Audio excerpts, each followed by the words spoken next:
And time now to check in with Mike Yawney, who's live on location this morning at the military museums ahead of Remembrance Day ceremonies, which will take place tomorrow. Mike? That's right. Tomorrow is, of course, a big day. But you know what? There's events taking place here all year round. But, of course, a lot of people are doing the last-minute preps for tomorrow is Remembrance Day. We were chatting with I guess a vet, a younger vet earlier on, and we know a lot of the vets are getting older in age, and a lot of them are disappearing, and that's where this gentleman comes in. I want to introduce you to Stacy Neefin. Good morning. Thanks for joining us. You're working on a really interesting project that I think our viewers will find fascinating when it comes to vets, and it kind of started with a conversation with your neighbor. Yes, Lauren Wagner is a neighbor of mine in Winston Heights, and he used to do the ice at the rink, and we did a video on the rink, and we found out that Lauren had a lot of stories to tell us about his experiences in World War II.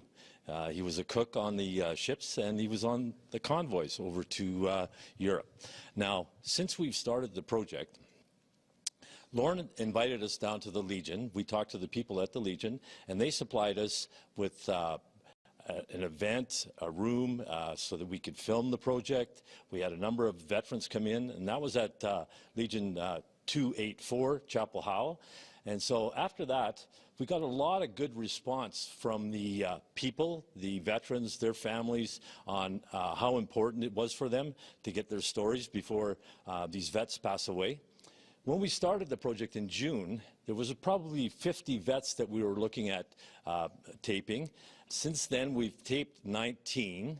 And over 20 vets have passed away since we started the project. That's just since June. Since June. So we have time is an issue with us. We are interested in getting the stories of World War II veterans because they're not going to be around for much longer.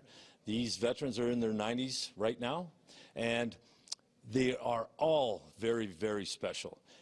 Since I've interviewed each one of them, I understand that they all have a story to tell.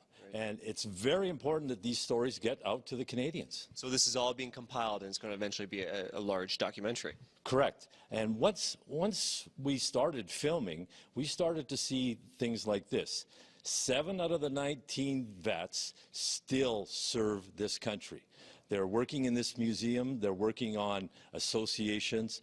We have one vet here. Her name is Rose Wilkinson. Rose was with the Canadian Women's Army Corps. Rose has been responsible for gathering up all the Canadian Women's Army Corps paraphernalia, memorabilia for this museum. She is 91 years old, just a spark of life. And she is a Rose. I'm sure there's lots of different characters to run into, as you'd mentioned. Now, you have an event coming up. We're almost out of time here, but quickly, an event. Be having an event at the Kensington Legion. It's going to be an event where we honor the vets for their contribution to Canada. We're going to have visit us. We would like to see you. We would like to hear your stories and share them. Share them with the world. There you go. Stacy working on a very important documentary. So if you can know any veterans in your family, make sure to go down to Kensington Legion next month because I think they'll want to talk to Stacy here, Jill. Thanks very much, Mike. And staying with the theme, we have Tom Jackson, who has new music.